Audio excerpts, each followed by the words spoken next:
Kepner on the Carnival horizon? How did a family vacation turn into one of the most disturbing mysteries in recent cruise ship history? On November 7, 2025, Anna was found dead under a bed inside the cabin she shared with her 16-year-old stepbrother and her 14-year-old half-brother. Her death certificate was blunt and chilling, mechanically asphyxiated by other person or persons. In other words, this was ruled a homicide. Yet months later, no one has been arrested. The FBI has remained silent. And the family that boarded that ship together returned home shattered. At the center of the storm is a teenage stepbrother whose location is now being kept hidden in a confidential safe house. This video breaks down everything that is currently known about the tragic death of Anna Kepner, the secrets, the testimony, the family tensions, and the question investigators still haven't answered: did her stepbrother do it? Before we begin, make sure to subscribe, turn on notifications, and like this video so more people can hear Anna's story and help push for the answers her family still doesn't have. Anna Kepner was an 18-year-old from Florida with ambitions that showed exactly who she hoped to become. She wanted to join the U.S. Navy and eventually work as a K-9 police officer.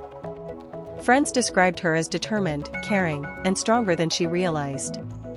To people close to her, Anna was the kind of person who laughed easily but carried her private worries quietly. Her ex-boyfriend shared that Anna often tried to avoid conflict, especially in her blended family. She had recently been adjusting to life with her stepmother, stepbrother, and the new structure of their household. According to those who knew her well, she didn't always feel comfortable at home and sometimes chose to stay with friends instead of dealing with tension inside the house. But despite the challenges, Anna was focused on her future. She had plans. She had goals. And she had people who loved her, who never imagined that a family cruise would be the last time they would see her alive. The Carnival Horizon cruise set sail from Miami on November 2, 2025. It was meant to be a simple family vacation, relaxation, good memories, and time away from everyday stress. On board were several members of the extended Kepner family: Anna's father, her stepmother Chantal, her 16-year-old stepbrother, her 14-year-old half-brother, her grandparents, and two younger girls from the blended household. One detail that has drawn a lot of attention is the sleeping arrangement. The three teens, Anna, her stepbrother, and her half-brother, shared a single stateroom. According to Chantal's later testimony, the teens were the three amigos, inseparable, and they wanted to stay together. She said it seemed harmless and that a travel agent had even recommended the setup. But not everyone agreed with that description. Anna's ex-boyfriend said she never liked spending time with her stepbrother and that their relationship was strained long before the cruise. During the early days of the trip, the family ate, relaxed, and participated in normal cruise activities. Chantal said she only drank a few alcoholic beverages and denied seeing the teens drink at all. However, she also confirmed something that became important later: her son, the stepbrother, takes prescription medication for ADHD and for insomnia. On the cruise, he missed 2 consecutive doses of his insomnia medication. As the trip continued, everything appeared normal on the surface. There were no reported arguments, no major incidents, and no warnings that something terrible was coming. But the dynamics inside that shared cabin, and the behavior of the people in it, would later become the center of intense investigation. On the morning of November 7, everything changed. What should have been another ordinary day on the cruise became the moment the entire trip, and the entire family, fell into chaos. Inside the cabin shared by Anna, her stepbrother, and her half-brother, a discovery was made that no one on board could have imagined. Anna was found dead, hidden under one of the beds. Not beside it. Not collapsed on the floor. She was tucked underneath, wrapped in a blanket. For the family members who first entered that cabin, the scene was overwhelming: shock, confusion, and questions that no one had answers to.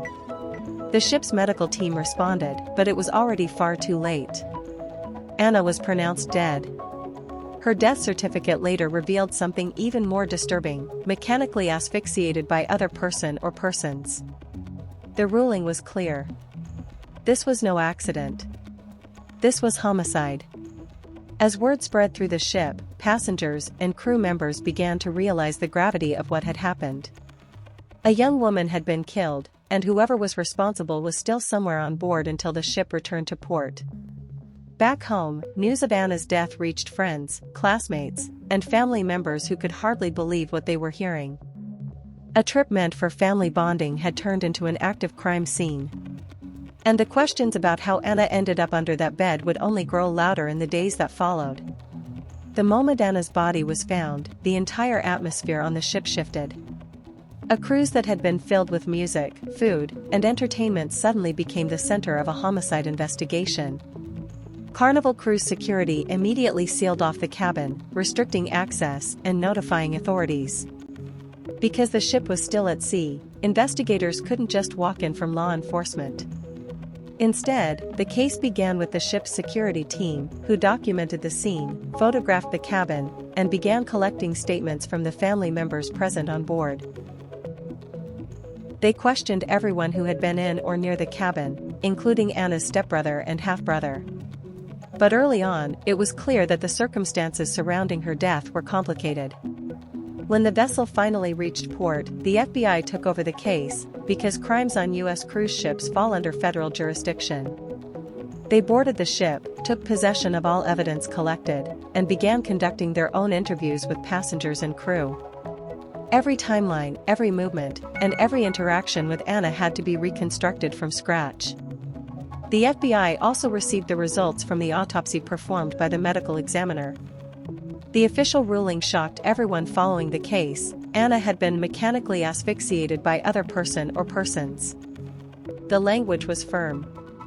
It meant her death required external force, someone intentionally caused it. This was not a fall. Not a medical emergency. Not an accident. Investigators continued focusing on reconstructing the hours before her death. Who saw her last?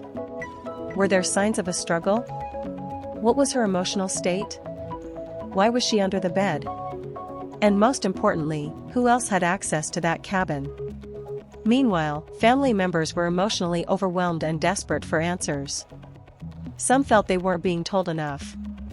Others believed investigators were moving too slowly. Rumors began circulating on social media, adding more pressure and speculation as the case grew. By the time the ship returned and federal agents completed their first round of interviews, one thing was painfully clear: someone on that ship knew exactly what happened to Anna. And until investigators uncovered the truth, the family, and the world, each person described the events differently, and those differences became one of the biggest obstacles investigators had to work through. Anna's mother was immediately emotional and demanded answers. She insisted her daughter was not the type to disappear without telling someone where she was going. Her recollections were focused on fear, confusion, and the overwhelming sense that something was deeply wrong the moment Anna was reported missing. Anna's stepbrother, however, gave a more complicated account. In early statements, he described actions and timelines that didn't fully align with what others remembered.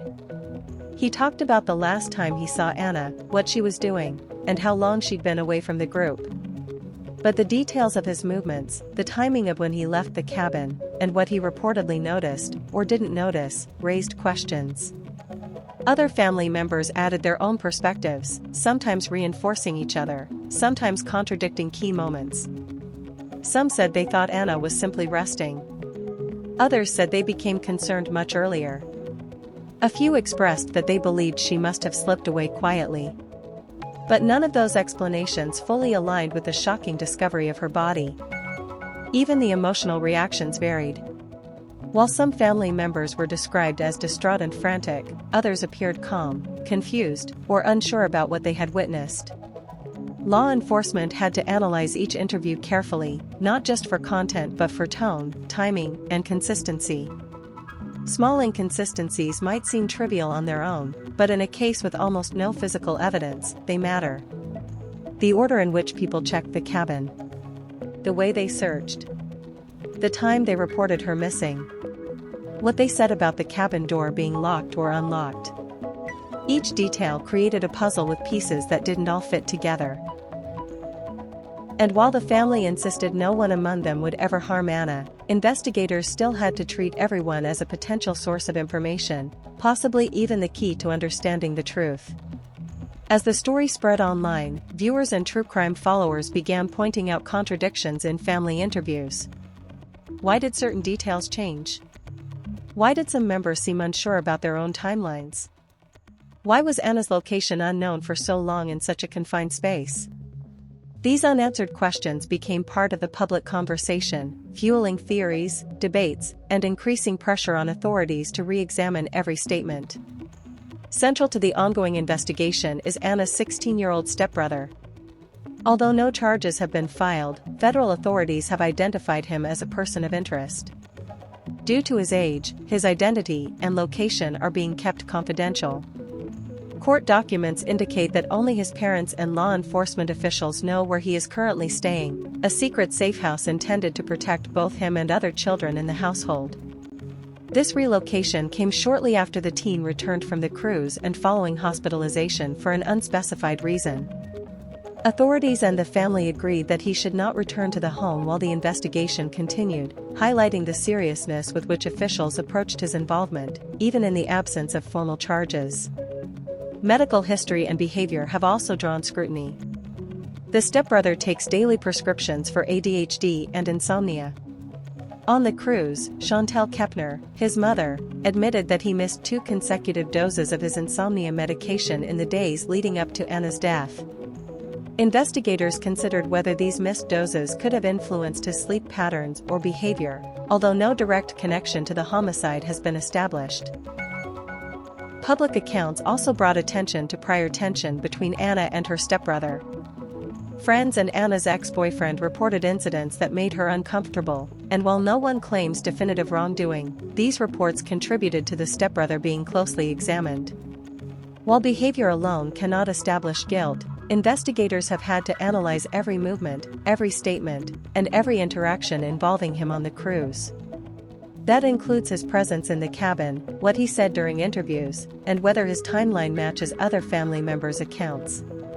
The combination of family dynamics, medical considerations, and his proximity to Anna during her final hours makes the stepbrother a central figure in the investigation. At the same time, authorities have been careful not to make assumptions. Every piece of evidence must be corroborated to ensure accuracy in a case that has already left the family and the public searching for answers. Further details about Anna's relationship with her stepbrother paint a troubling picture of the family dynamic. According to her ex-boyfriend, Joshua Weston, there was an incident where the stepbrother allegedly tried to climb onto Anna during a late-night FaceTime call. Anna never told her family, reportedly out of fear that speaking up would make the situation worse. Joshua explained that Anna had often felt uncomfortable around her stepbrother and that she frequently chose to spend time with friends rather than at home. Her blended family environment, which included her stepmother and younger siblings, created tension that Anna sometimes struggled to navigate. In addition, Joshua's father, Stephen Weston, said the stepbrother appeared obsessed with Anna, expressing romantic interest despite their familial relationship. Stephen tried to raise concerns with Anna's family but claimed his warnings were largely dismissed. These revelations highlight a history of tension, unease, and complicated emotions that surrounded Anna's home life. While none of this directly proves wrongdoing, investigators have had to consider these relationships, the power dynamics in the cabin, and the ways in which prior behavior may have intersected with the events on the cruise. After Anna's death, the family turmoil escalated beyond grief. Legal disputes quickly surfaced, centering on her stepbrother and the other children in the household. His biological father, Thomas Hudson, filed an emergency custody motion, claiming poor supervision during the cruise and expressing concern for the safety of the younger daughter in the family. He alleged that he had not given permission for the teen to be on the cruise and criticized the stepmother's parenting decisions. During the court hearing, Kepner, the stepmother, defended her actions. She emphasized that she had acted in what she believed to be the best interest of all the children and noted that the teen's medications had been managed according to usual routines, aside from the missed insomnia doses. The judge ultimately denied Thomas Hudson's emergency request, allowing Chantel to maintain custody of the youngest daughter while the investigation continued. Meanwhile, the family prepared for Anna's funeral, which became another point of tension. The service was held on November 20, 2025, in Titusville, Florida, but it was far from peaceful. Anna's biological mother, Heather Kepner, had initially been told she could not attend. Determined to honor her daughter, she reportedly attended in disguise, wearing a wig and altering her appearance to avoid detection. The funeral highlighted the fractured relationships within the family. Some relatives were asked not to attend, while others navigated their own grief alongside the ongoing legal and investigative scrutiny. The service became a reflection not only of the loss of a young life but also of the deep divisions and conflicts that had developed in the family. This combination of legal battles, court disputes, and funeral chaos underscored the complex, strained environment surrounding Anna's death. Investigators had to navigate not only the crime itself but also a family fractured by suspicion, grief, and long-standing tension. Even after months of investigation, countless questions remain about Anna Kepner's death. Why were the three teens sharing a cabin on that cruise, despite the tensions reported between Anna and her stepbrother? What exactly happened in the hours leading up to her death, inside that enclosed cabin, that no one has fully explained? What role, if any, did missed medication doses play in the stepbrothers' behavior? Why has the FBI remained largely silent on their findings, leaving the public and family members in the dark? And most importantly, why hasn't anyone been formally charged despite the official ruling of homicide? Investigators continue to piece together a timeline, review statements, and evaluate evidence. But with limited physical evidence, missing details, and conflicting accounts, the answers remain elusive. Was Anna's death accidental, a result of panic, or intentional? Until more evidence emerges, these questions will linger, leaving the case a painful mystery for those who knew her and for the wider community following the story. The tragic death of Anna Kepner leaves a story full of heartbreak, unanswered questions, and fractured family relationships. An 18-year-old with dreams of serving in the U.S. Navy and becoming a K-9 police officer had her future cut short in circumstances that remain mysterious. Her story reminds us of the fragility of life, the complexities of blended families, and the importance of truth in seeking justice. Every statement, every timeline, and every action matters when trying to understand what happened to her. We can only hope that investigators uncover the full truth and that justice is eventually served for Anna. What do you think? Do you believe her stepbrother was involved, or is there more to the story that we haven't been told? Share your thoughts in the comments below. If you want to follow more on this case and similar investigations, subscribe and turn on notifications so you don't miss future updates.